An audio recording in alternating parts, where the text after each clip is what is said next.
Hello and welcome back to the Rainbow Library. Today I'll be reviewing The Wife He Needs by Brenda Jackson. The first Brenda Jackson novel that I ever read was The Rancher Returns.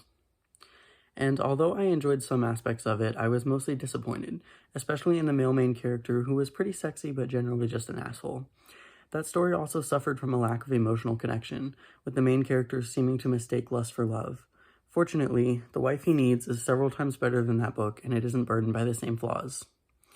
This book is the first in a new series from Brenda Jackson, introducing the Outlaw family, who are connected to her infamous and expansive Westmoreland family tree. As a result, we get introduced to the 6 outlaw siblings: Garth, Cash, Jess, Sloane, Maverick, and Charm. The Wife He Needs is the story of Garth ending up on a 2-week getaway with the Outlaw family's personal pilot, Reagan. I feel the need to point out that I'm anti-billionaire in real life, but I get that it's part of the fantasy and escapism for a lot of romance readers.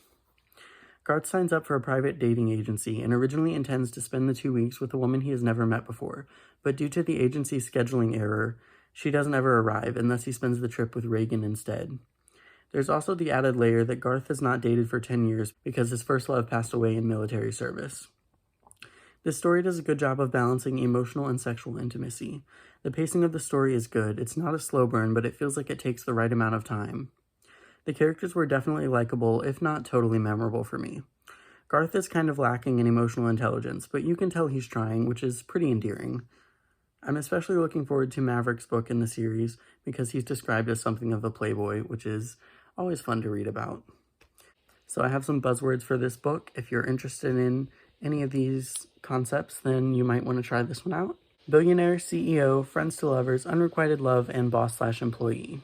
And if you enjoy this one, the second book in the series is also already out, and that is The Marriage He Demands. And this book follows the character of Cash, who did not stand out to me a whole lot in this book, but I'm sure that Brenda Jackson will find a way to make him interesting and, of course, very, very sexy for the reader. So I definitely look forward to continuing on with this series and also going back and reading more of Brenda Jackson's backlist. So thank you very much for watching and have a great day.